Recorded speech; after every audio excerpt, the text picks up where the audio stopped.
If you click this video, you're either one of two people, and I want to know which one you are in the comments down below. Type number one, you actually like having fun in the Pokemon trading card game. Win or lose, you want to be able to play the Pokemon cards you want. And the second type of person is someone who hates the meta decks out there. The ones that are so popular that everybody tries to play because it's easier to win with them. You played a meta deck and you lost to me? That's right. You did. Just a disclaimer, you guys are going to want to stick around for my number one pick because it's actually the deck I will be playing at the Pokemon Regional Tournament in Pittsburgh. Hope you guys are doing well. This is the first ever time I'm covering the top 10 rogue decks or anti-meta decks in the Pokemon card game. So if you guys have any decks that I missed, I'm sorry. Let me know in the comments down below which rogue decks are so rogue that I didn't even get to cover them. Number 10 is a fantastic deck if you want to lose your friends, if you have some already. You're going to get blocked on Twitter by a few people at the minimum. Now we are talking about Wugtrio. Not only did Wugtrio have its basic evolution or basic form get a really cool plushie on the Pokemon Center website the other day, but Wugtrio is also infuriating lots of people on the ladder. So if you want to troll people, if you want to pull up to a free week and mess around, this is a deck people will not be expecting at all. The strategy for this deck is making your opponent run out of cards, so much so that when they draw, they lose. Your objective is not to knock out Pokemon, it's not to do any damage. The objective for Wugtrio is for each heads you flip, you're milling 3 cards off the top of your opponent's deck. That's the beauty of Wugtrio. And you don't just flip one coin. Wugtrio's attack, Undersea Tunnel, costs 3 colorless energy, and with Paldea Evolved bringing in that reversal energy, that reversal energy is all you need after your opponent has taken 1 prize card. And it's not very hard to set up a Wugtrio. You just have to evolve into it from the basic little Wiglet and slap on a reversal energy and you're chilling. Now let's say reversal energy is not around, well, you have ways to pump up those energies onto Wugtrio. That's where Cherubi and Sharam come into play, which help you accelerate some basic grass energies onto your Pokemon. And honestly, I'm kind of thinking about this now. If we can get this video to 420 likes, I will do a video where we play Wugtrio, or if we get 69 people to comment Wugtrio gang in the comments down below, that's good enough too. On to number 9. It is a deck I really enjoy playing, but given the current circumstances of the current metagame, with cards like Palkia and Shenpao running around, Fire-type Pokemon are just not very ideal. Number 9 is going to be this card right here, Arcanine EX. Now, my first ever gameplay style video, a deck profile video on the channel is about to be Arcanine EX. So, if that video is up by the time this video goes up, absolutely go check it out if you guys want to see my first ever deck profile content. I chose a really weird deck. It's so weird that it's Arcanine, but Arcanine's always been one of my favorite Pokemon, so I figure we do a video for Arcanine, you know, for old time's sake. Arcanine is actually a really good card if you don't account for its weakness being water, which is just always relevant in the Pokemon card game from what it seems. It's a stage 1 that has a hefty 280 HP? Yeah, 280 HP. Now, because Arcanine is so tanky, it has the first attack called Raging Claws, which says it does 30 damage and then 10 more for each damage counter on the Pokemon. So if your opponent isn't able to one-hit KO your Arcanine, it's gonna come back at it with a very strong attack. I've had times where, so let's say a Raikou is only able to do 220 damage onto it, well, you're hitting 250 now for 2 energies, slap on a Choice Belt, you're hitting 280, which is really nice. On top of that,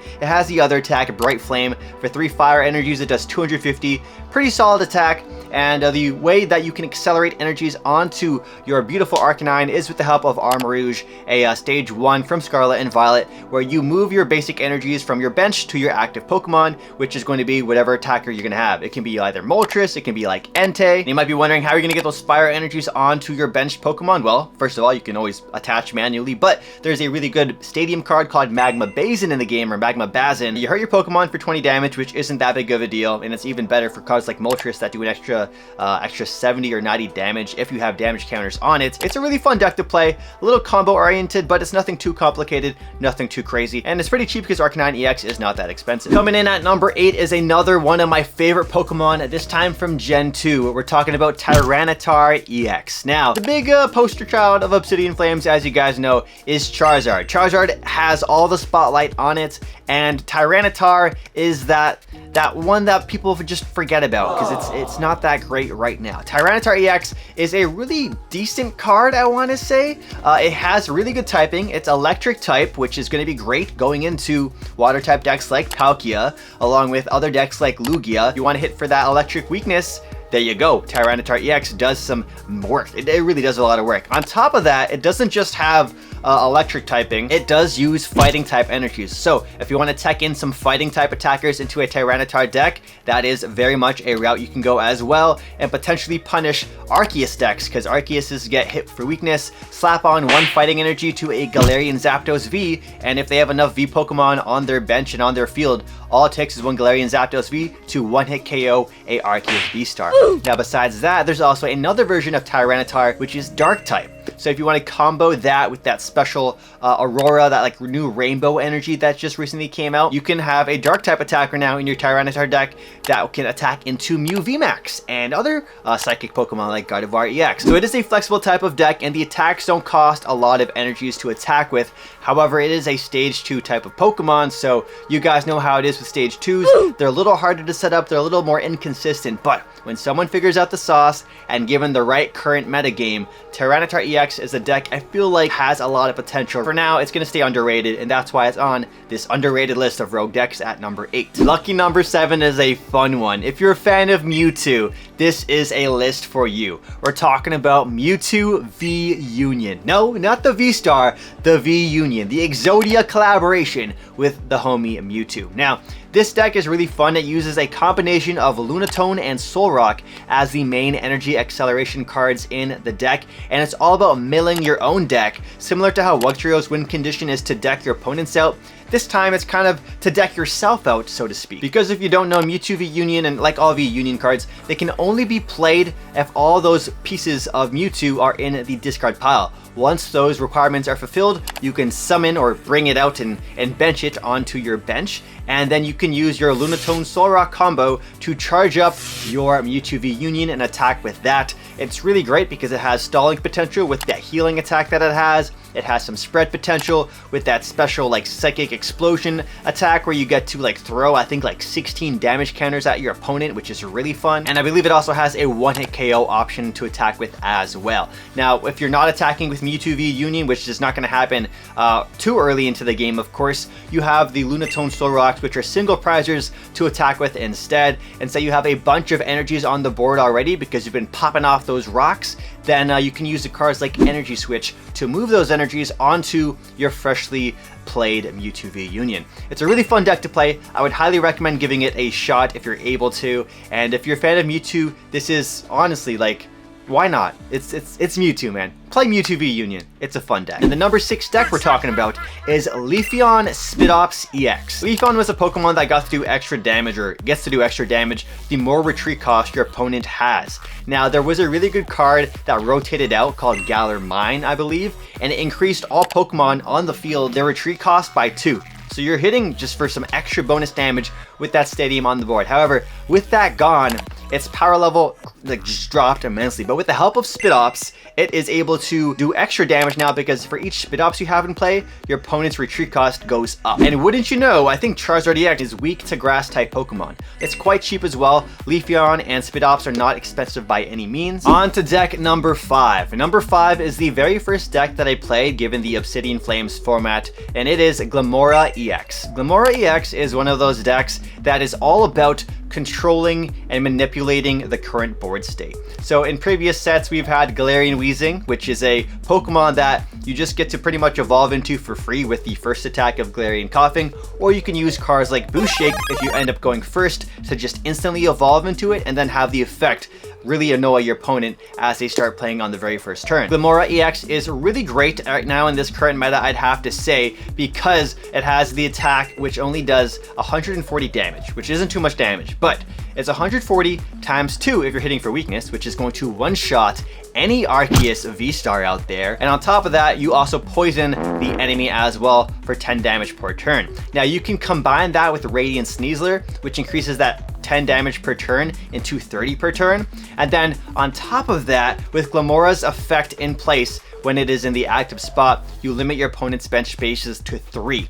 Now, you can use cards like Path to the Peak to turn off their abilities as well. But wait, doesn't that turn off Glamora's ability? Yes, it does. Bruh. But with Obsidian Flames, we have 2 new cards which make this controlling type deck an actual thing. We have Solrock and Lunatone, and with the help of Solrock and Lunatone, both on the bench together, it means that your path to the peak that's on the field, or your opponent's path to the peak that's on the field, it doesn't affect your Pokemon at all. So with Glamura in the active, you're controlling how much Pokemon your opponent have on the field, which is 3 on the bench at one time, plus the active, and then you're using path to the peak to ability lock them. Meowscarada is my favorite Pokemon from the Paldea region when it comes to the original, or the 3 starters for this region. It is in a really good spot right now too, because if Charizard is popularity, if Charizard's popping, then Meowscarada can be popping too, because it can one-shot the Charizard decks out there for weakness, and boy oh boy, it's a beautiful thing. Meowscarada is a stage 2 type deck, so it does require a little bit more setting up than other decks out there, just like how Charizard is a little harder to set up and people are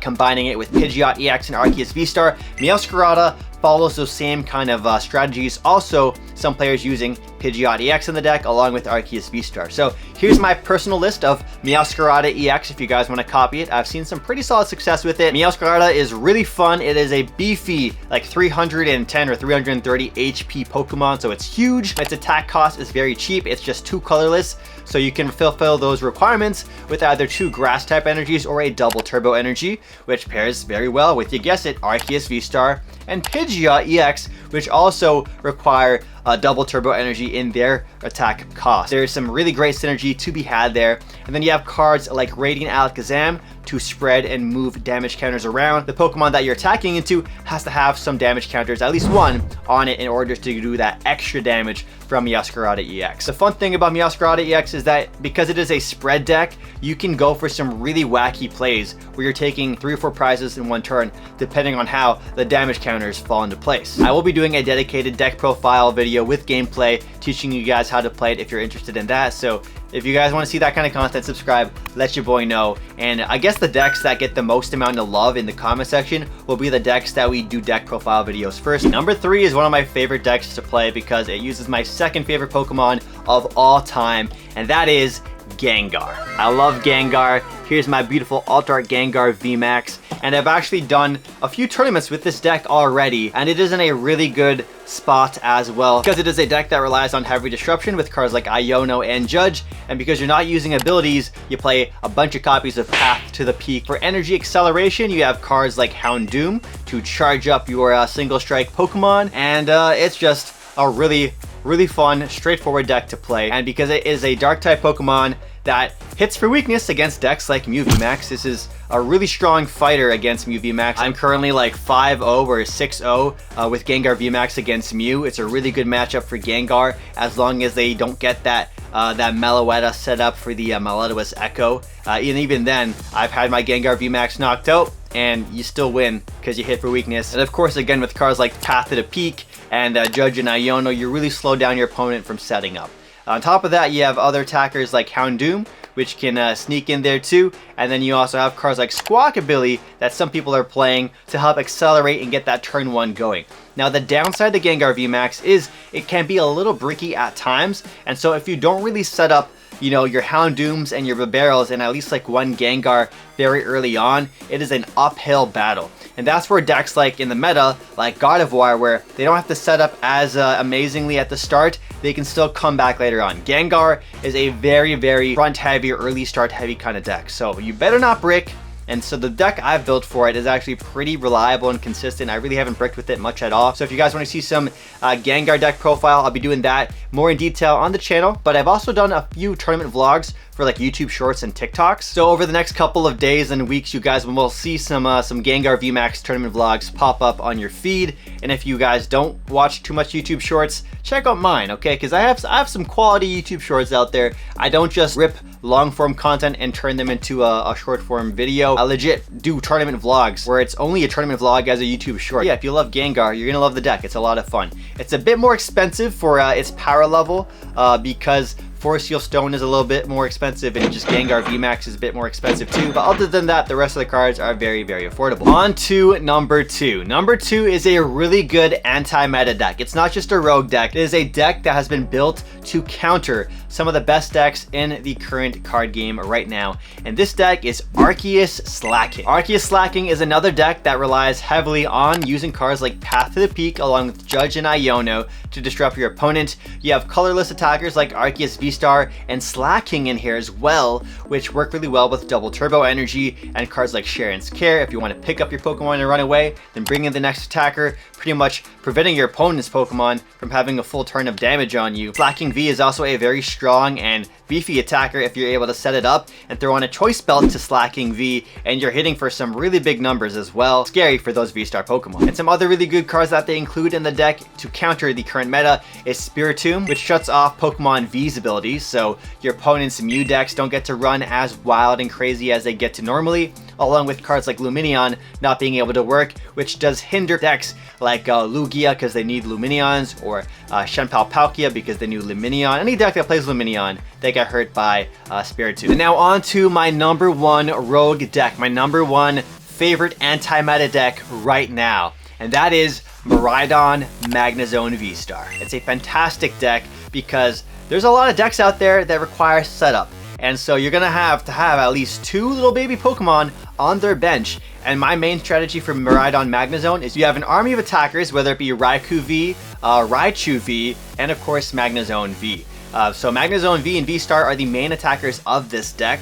And then you're going to snipe their Pokemon on their bench, and if they happen to have a Manaphy on it, just use the V, drag it up, and then smack that and knock it out. Cards like Path to the Peak in the deck as well to disrupt your opponent. And on top of that, the main attack, or the first attack that isn't the V-Star power or V-Star attack on Magnezone V-Star, costs 1 electric and 1 double turbo energy, 180 damage, and you get to take 2 item cards from your deck and add them to your hand. Those 2 item cards could be very good. Those cards could be cards like Electric Generator to charge up even more energies onto your board, which could result in your Raichu V hitting for a huge one at KO into something else. Or you can also grab cards like Switch. So after your opponent hurts your Magnezone V-Star, you don't even care because you're going to switch into your next attacker and swing with that instead. But anyways, if you guys want to see the top 10 meta decks right now in the Obsidian Flames format, you can click on screen right here, and I'll have another updated version of the top 10 meta decks in a couple of days. And then if you guys want to see my North American International Championship vlog, I'll have it up on screen right here. And yeah, thanks for watching. Click one of those if you want to hang out some more. Good luck to all my Rogue Warriors out there.